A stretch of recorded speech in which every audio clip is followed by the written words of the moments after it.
Angikubingelele ngomukele kulona kuhlelo la sikhuluma khona ngeyithi nje uthanda ubudlelwane imishado njalo njalo igama ngingoxolana inokwankosi abantu bangazina ngopastor weningi abanye kanti ngiyathemba ukuthi kuhamba kahle namhlanje ngithanga ngize nje ngizokutshela ukuthi ngiyazi ukuthi siyakholelwa kakhulu ukuthi abantu into abangayisho ingakwazi ukuthi isize noma isize ubudlelwane noma isize imishado esuke sikuyona siyakholelwa kakhulu entweni eyisho ngabantu kunalezi thina mhlawumbe singazenza siguqule imishado yethu noma ubudlelwane bethu kodwa namhlanje ngifuna ukusho into eyodwa ukuthi nanoma abukholelwa kanani ukuthi abantu bangakunikeza ama-advice right kodwa ngifuna ukusho ukuthi awona wonke umuntu ongakwazi ukuthi ekunikeze iseluleko sothando noma sobudlelwano right. So abanye abantu banesikhathi eside beshadile kanti abanye banesikhathi eside besebudlelwaneni kodwa lokho akusho ukuthi they are able to give or share constructive advices. Qaphela ukuthi awuthathi nama advices that are toxic from people in your cycle.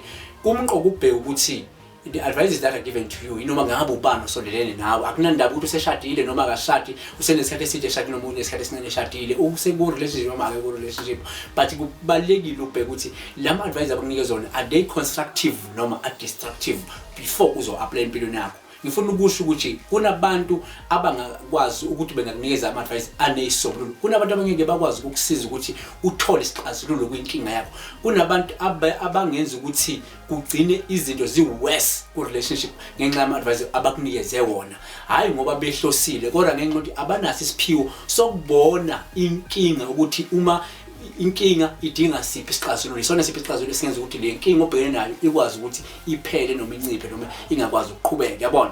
So kudinga ukuthi sibheke ukuthi abantu esithatha bona ama-advice akunandaba ukuthi ungumfundisi akunandaba ukuthi akasingumfundisi akunandaba ukuthi umdala noma mncane akunandaba ukuthi ku-relationship noma usingile kodwa bheke ukuthi lo muntu loyo unalo lugcobo lokunikeza i-advice eyakhayo i-advice ezokwenza ukuthi yenze isimo sibe ngcono ku-relationship osuku usafuna ukuba kuyona kulowo mshado osuku usafuna ukuba kuyona ngoba sithatha ama-advice kubantu abangaphiwe ukuthi bangaseluleka abangazi ukuthi bangathini besale besho nje into siyithathe serious thina kanti into bebeyisho nje bedlulisa and ivele izinto zibe worse. So okubalekile bamba lelithi akubona wonke umuntu yokunikeza advice right noma iseluleko esi-right ngothando noma ngobudlelwane. So bheka ukuthi uthatha ama-advice ngobani ngaso sonke isikhathi. Ngiyathemba ukuthi kuhamba kahle uma ngahambi kahle uzolunga ngana kwethu bambela kuleyo relationship enza sure ukuthi uyasebenza kuleyo relationship be committed kuyona enza ukuthi yenza izinto zenzeke yenza nibe happy nomuntu wakho ngaso sonke isikhathi.